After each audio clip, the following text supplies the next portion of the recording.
राधे राधे। मैं पहुंच गया हूं बोध गया। अच्छा, तो आप बोध गया पहुंच चुके हैं। ये देवकी नंदन ठाकुर हैं, बोध गया पहुंच चुके हैं और क्या करने पहुंचे हैं ये हम इस वीडियो में जानेंगे। आप देख सकते हैं कि बुद्ध की प्रतिमा के आगे खड़े हैं और क्या वार्तालाप कर रहे हैं, क्या बातें कर रहे हैं, ये सारी बातें हम इस वीडियो में जानेंगे। नमस्कार, मेरा नाम है अरुण गौतम और आप देखना शुरू कर चुके हैं धाकर टीवी। कहा जाता है ना कि अन्याय अत्याचार करने वाले से ज्यादा दोषी होता है अन्याय अत्याचार सहने वाला। ठीक उसी प्रकार अंधविश्वास पखंडवाद फैलाने वाले से ज्यादा दोषी होता है इन सबको देखकर शांत रहने वाला, क्योंकि जब इंसान शांत रहता है तब अंधविश्वास पखंडवाद फैलाने वालों का मनोबल बढ़ता जाता है। जब हम शांत रहेंगे तो उन्हें लगेगा कि हमारी जनता भोली भाली मूर्ख है, इसे आसानी से बेवकूफ बनाया जा सकता है।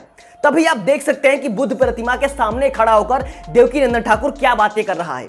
राधे राधे। मैं पहुंच गया हूं बोध गया, जिस जगह पर हम अपने पितरों का तर्पण करके अपने पितरों का कल्याण कर सकते हैं।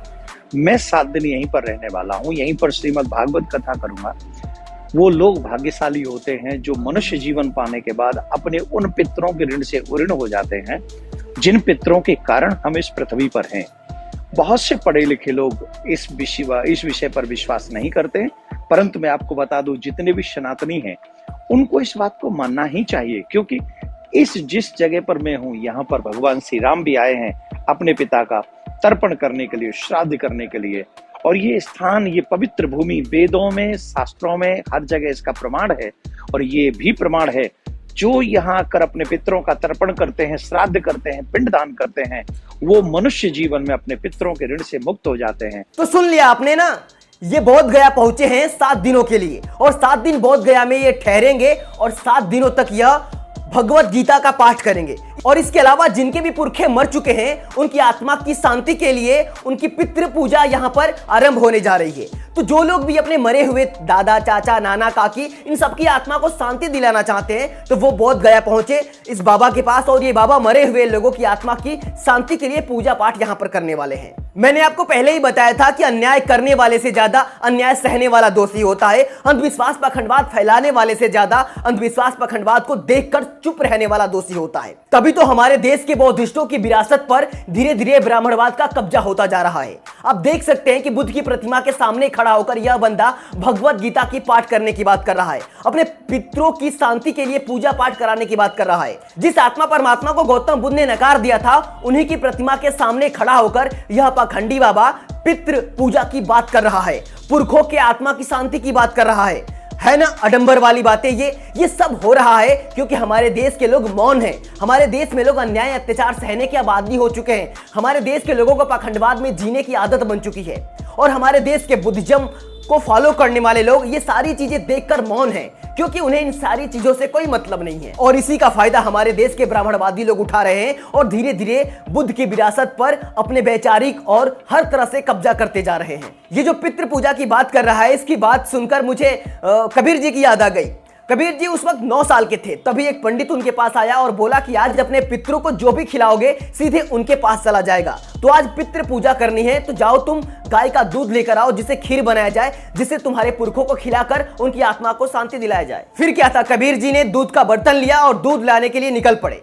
जैसे वो कुछ दूर बढ़े तो रास्ते में देखा कि एक मरी हुई गाय पड़ी है।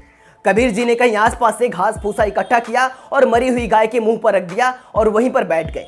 धीरे धीरे कुछ टाइम बीतता चला गया, तब जाके पंडित जी को एहसास हुआ कि कबीर को गए हुए तो काफी टाइम हो गया, अभी तक आया नहीं। तो पंडित जी ने सोचा कि क्यों ना मैं चलकर देखूं कि कबीर आखिर रुक कहां गया।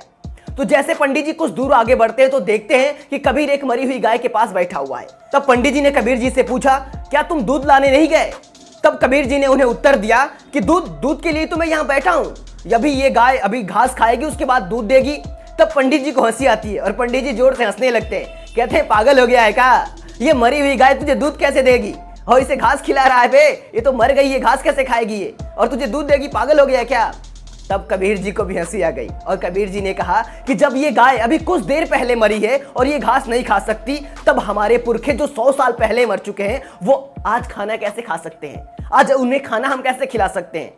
कबीर जी ने अपने तर्क बुद्धि से उस पंडित को चुप करा दिया।